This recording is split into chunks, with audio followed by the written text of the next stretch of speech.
ಕಾಣಿಕೆಯನ್ನು ತಂದೊಪ್ಪಿಸಿದ್ದವರೇ, ನಿತ್ಯವೂ ಚಿತ್ತ ಜನಕನನ್ನು ಧ್ಯಾನವನ್ನು ಮಾಡುತ್ತಿರುವವರೇ, ಎಲ್ಲ ವಿಚಾರವನ್ನು ಎಲ್ಲ ಮುಂದೆ ತಿಳಿಸಿ ಹೇಳಿದ ಈ ಮಂತ್ರಿ ಪ್ರಧಾನಿಗಳಿಲ್ಲ. ಅಮ್ಮ ಮಹಾರಾಣಿ, ನಮ್ಮ ರಾಜನ ಪ್ರಜೆಗಳೆಲ್ಲರೂ ನಿತ್ಯವೂ ಕ್ಷೇಮದಿಂದಿರುವರು.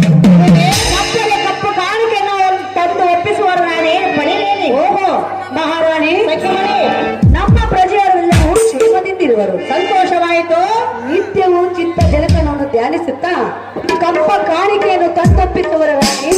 ಮುಂದೇನು ನಿನ್ನ ಅಪ್ಪಣೆ? ಸಖಿಮಣಿಯರೇ, ಮಹಾರಾಣಿ, ನಿಮ್ಮ ಮಾತು ಕೇಳಿ ಎನ್ನ ಮನಸ್ಸಿಗೆ ಬಹಳ ಸಂತೋಷವಾಯಿತು. ಅವರೇ